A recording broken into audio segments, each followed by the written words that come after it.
ang damit pangkasal.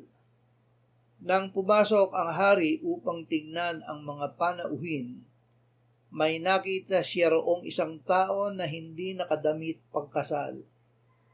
Sinabi niya sa kanya, "Kaibigan, paano ka nakapasok dito na hindi nakadamit pangkasal?" Ngunit hindi siya nakapagsalita. Kaya't sinabi ng hari sa mga lingkod, "Gapusin ninyo ang mga paa at mga kamay niya, at itapon ninyo siya sa kadiliman sa labas. Doon ay ang pagtangis at ang pagngangalit ng mga ngipin. Sapagkat marami ang tinawag, ngunit kakaunti ang pinili." Lahat ay inaanyayahan ng Diyos sa piging ng kordero. Ngunit kailangan na ang bawat isang dadalo ay nakadamit pangkasal. Ang damit ay ang Panginoong Hesukristo. Siya ang namatay para sa ating kasalanan at binuhay na muli ng Ama.